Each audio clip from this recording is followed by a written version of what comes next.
Hi, my name is Patricia McClellan Terrell, and I write under the pen name PM Terrell. Thank you for joining me today. I want to talk to you about heroes and confronting the inner saboteur. You know, our heroes often feel larger than life. James Bond, Jack Ryan, Kay Scarpetta, or even Daisy Buchanan. But in reality, heroes are filled with self-doubt at one time or another, and many appear to fling themselves into self-sabotaging behavior. When we consider it in terms of book characters, there are people that allow themselves to be swept along by fate, while others attempt to mold or destroy, and sometimes they mold and destroy everything around them. Well, a character that's swept along by fate is someone that is searching for a peaceful existence, an idyllic setting, an idyllic life, like Melanie and Ashley Wilkes in Gone with the Wind.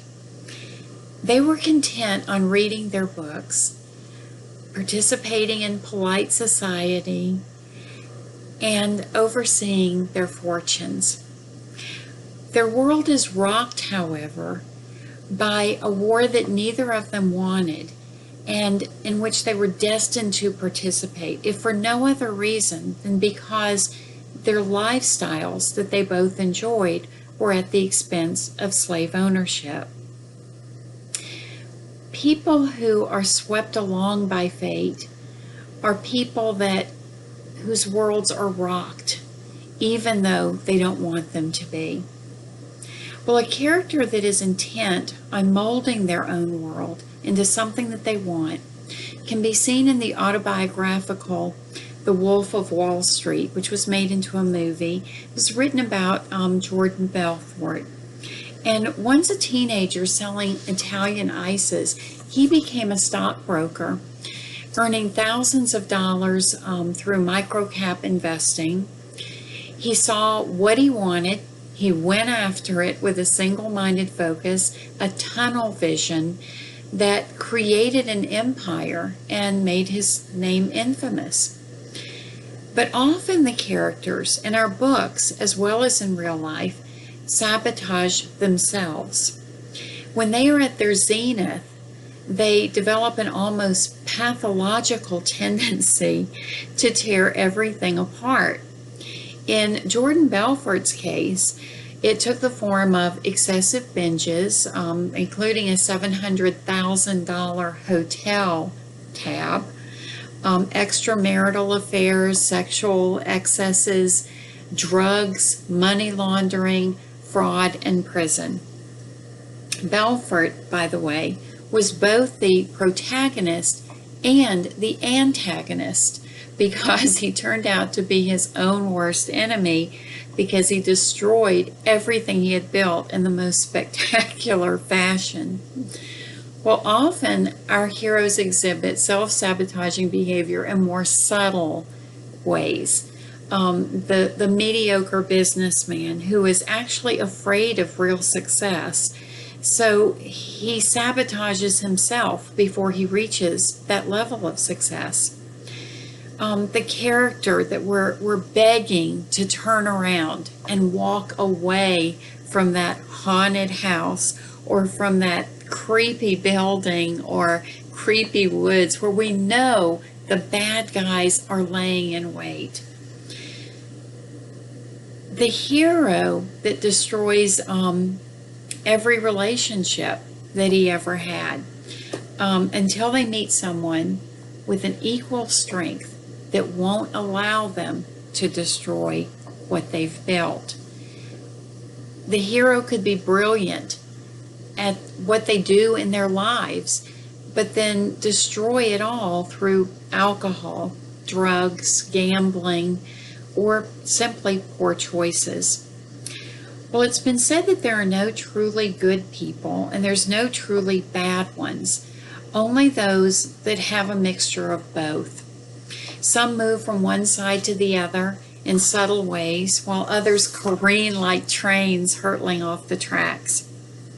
Well, the best characters, the most memorable characters, are those that show us both sides. Rhett Butler, in his tender love for his daughter Bonnie, but then his illegal blockade running, his dalliances with the prostitute Belle Watling, or Jesse Stone novels by Robert B. Parker, featuring Jesse as a top-notch detective and chief of police, an investigator with a dark side, battling depression and alcohol, still carrying a flame for an ex-wife who has long ago moved on. By the way, the Jesse Stone series was made into a fabulous film series featuring Tom Selleck.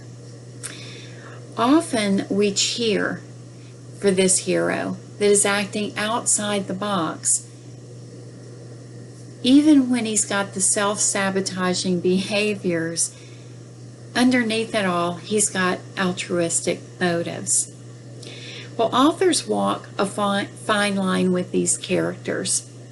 The reader must be able to identify with them or place themselves into their shoes, into their foibles, so that they're not so off-putting as to turn the reader completely away.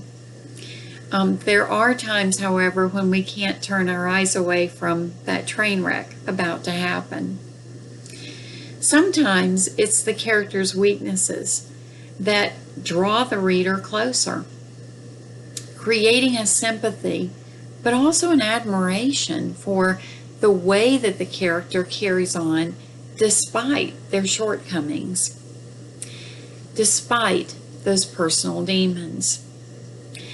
And let's face it, nobody really wants to read about the perfect character reading the perfect life, do they? Thanks for joining me, and please click subscribe or follow me. Click the like button below, follow me on YouTube, and follow me on my blog and my other social media connections. You can also find me at my website at pmterrell.com.